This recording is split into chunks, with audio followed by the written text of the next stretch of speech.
La fisiopatología del asma.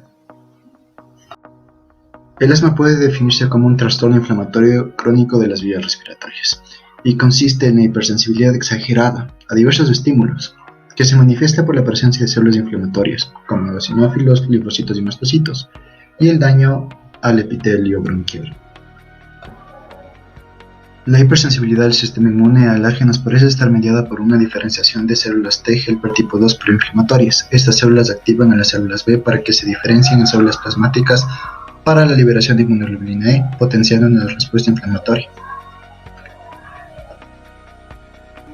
Consecuentemente, esto favorecerá la activación de la cascada de neutrófilos, eosinófilos, linfocitos y mastocitos que generarán lesión epitelial, lo que reducirá el flujo de aire. Adicionalmente, la liberación de mediadores celulares preinflamatorios, como el factor de necrosis tumoral alfa, interleucina 4 y 5, maximizarán la inflamación del endotelio vascular bronquial y desencadenarán una broncoconstricción masiva. Las manifestaciones clínicas consisten en sibilancia, la sensación de presión torácica hasta un ataque inmovilizador agudo. En caso de un ataque asmático, las vías respiratorias se estrechan por broncoespasmo, edema de mucosa bronquial y taponamiento de la mucosidad. La aspiración se vuelve prolongada como resultado de la obstrucción progresiva de las vías respiratorias. Ese trabajo respiratorio incrementado intensifica la demanda del oxígeno y causa disnea y fatiga. Como el aire está atrapado, se registran volúmenes residuales más altos, la tos se vuelve menos efectiva. Conforme el padecimiento avanza, la efectividad de la ventilación alveolar disminuye y se presenta incompatibilidad entre la ventilación y la perfusión, lo cual causa hipoxemia e hipercapnia. Una historia de síntomas intermitentes típicos del asma más del hallazgo en el examen físico de sibilancias apuntan fuertemente a un diagnóstico de asma.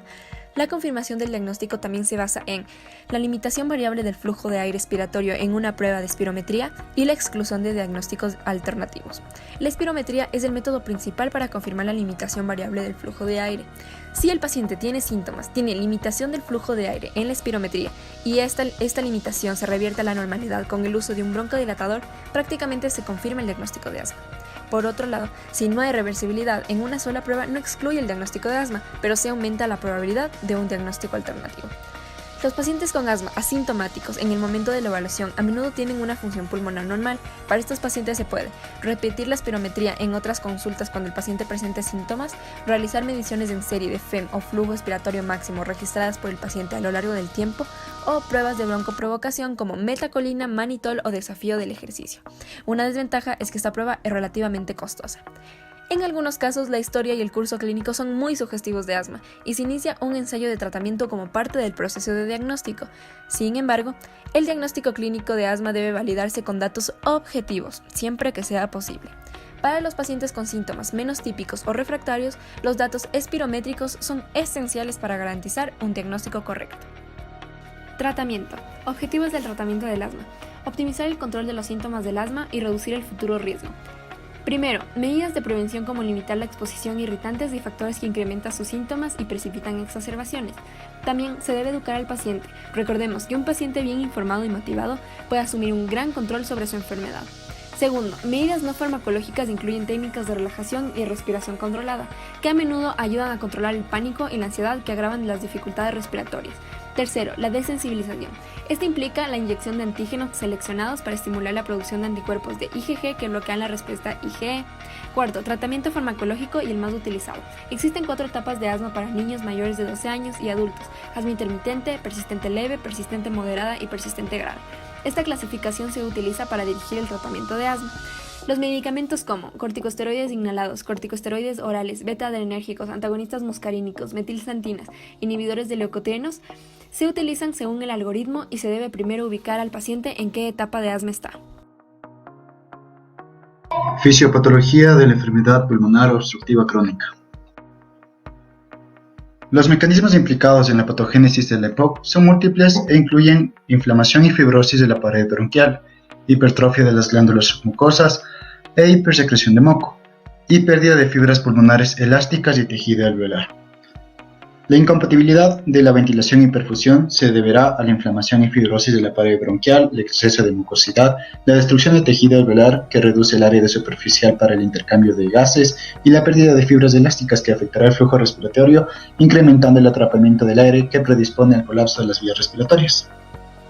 Pueden identificarse dos tipos de EPOC, el enfisema con una mayor producción de mucosidad y la bronquitis crónica con obstrucción crónica de las vías respiratorias pequeñas y tos crónica productiva.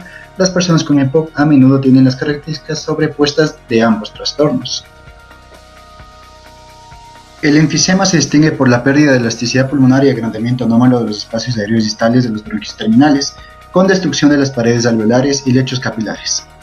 El gran diámetro de los espacios aéreos conduce a la hiperinflación de los pulmones e incrementa la capacidad pulmonar total. Existen dos causas reconocidas para el desarrollo de enfisema pulmonar. Una de ellas es el tabaquismo, que provoca la lesión pulmonar, y la insuficiencia hereditaria de alfa-1 antitripsina, que es una enzima antiproteasa que protege al pulmón de lesiones. Bronquitis crónica consiste en la obstrucción de las vías respiratorias mayores y pequeñas. Se relaciona constantemente con irritación crónica por tabaquismo e infecciones recurrentes. Por lo general se acompaña paralelamente con tos, que ha aumentado progresivamente en años, con exacerbaciones agudas y producción de esputo purulento. La hipersecreción de mucosidad característica de la bronquitis crónica en vías respiratorias grandes se relaciona con la hipertrofia de glándulas mucosas en tráquea y bronquios. Métodos diagnósticos de EPOC. La presencia de síntomas compatibles con EPOC, como disnea en reposo o al hacer ejercicio, tos con o sin producción de esputo, limitación progresiva de la actividad, sugieren el diagnóstico de EPOC, especialmente si hay antecedentes de exposición a desencadenantes, antecedentes familiares de enfermedad pulmonar crónica o presencia de comorbilidades asociadas. El diagnóstico de EPOC se confirma por lo siguiente. Primero, ausencia de una explicación alternativa para los síntomas de la limitación del flujo de aire. Segundo, una espirometría que demuestre la limitación del flujo de aire, que es completamente reversible después de la administración de un inhalador broncodilatador. Y tercero, que según las pautas de Global Initiative for Chronic Obstructive Lung Disease, un proyecto iniciado por National Heart, Lung and Blood Institute, sugieren repetir la espirometría en una ocasión separada para demostrar la persistencia de la limitación del flujo de aire para pacientes con una relación FEV1, FVC entre 0.6 y 0.8. Después de confirmar la presencia de EPOC, el siguiente paso es considerar la causa. Para la mayoría de los pacientes, la etiología es fumar cigarrillos a largo plazo. Sin embargo, es importante revisar si el paciente tiene asma subyacente, exposiciones en el trabajo, un historial previo de tuberculosis o la predisposición familiar, porque la mitigación de las exposiciones que el paciente puede tener puede reducir la progresión de la enfermedad. Entra por la CK2, esta le permite la entrada, entra con la ayuda de la proteasa de serrina, esta le permite la entrada al virus, el virus se ensambla en Golgi y puede dar una respuesta inmune que sea controlada y que controle bien la enfermedad, otra insuficiente y otra súper exacerbada que termine destruyendo nuestro propio parénquima, haciéndole al paciente un estado hipertrombótico, también estados donde el interleucinas y citocinas están elevadísimas y por ende este paciente tiene un mal pronóstico. Bueno, aquí tenemos un gráfico de la fisiopatología. Vemos como la interleucina 1, la interleucina 6, el factor necrotumoral alfa y también el interferón gamma son los más estudiados, los que ocasionan que se haga este consolidado que permite que se dé la respuesta inmune si es que está bien controlada y si es que no, que puede ser genéticamente o epigenético, se dé lo que vendría a ser un colapso alveolar, una insuficiencia respiratoria aguda, un estadio de coagulación. Y bueno, aquí tenemos algún resumen donde podemos ver lo más importante, los PANS, los MHC y los TLR son los que van a comenzar a detectar pues en inmunidad innata. Después se va a dar una especialización de los vírgenes a TCD8 mediante citocinas y pues estas se van a controlar. La cosa es cuando el CD8 es incapaz de lograr su función y se vuelve un ciclo vicioso. Los macrófagos van a crear una barrera de hialina en los alveolos perforados, dando una inflamación extrabronquial e intrabronquial, dando un síndrome respiratorio agudo con disnea característica. También los pacientes van a presentar daño endotelial, respuesta inmunotrombótica por citocinas, dando microtrombos pulmonares, lo que ocasiona una regulación del sistema respiratorio, aumentando la inspiración, pero el problema es obstructivo. El paciente desarrolla un síndrome de distrés respiratorio y pues Esto es lo que ocasiona, se crea una membrana hialina y el paciente no puede oxigenar, por ende puede caer a disfunción orgánica y morir. Los síntomas más comunes. Los síntomas más comunes son lo que viene a ser fiebre, tos seca y en 20% esputo, la fatiga y la disnea, que caracteriza al SRA.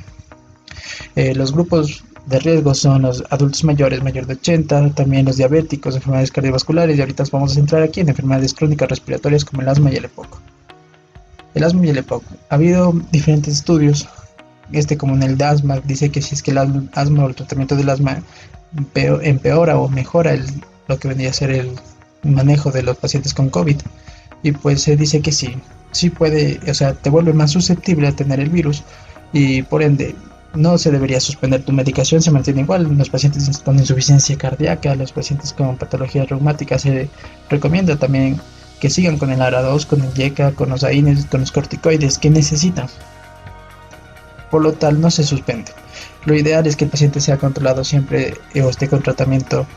Enseñarle a usar la cámara aérea de ventilación de válvula antiestática, que no utilice el inhalador por sí solo, que se quede en casa, dieta saludable, no tabaquismo, no nebulizarle a este paciente, higiene constante y limpieza de llegada de afuera, usar mascarilla al salir, telemedicina, dosis de rescate a la mano, si es positivo mantenerse aislado, es decir, baño, cubrebocas, ventilación y no automedicarse. Muchas gracias.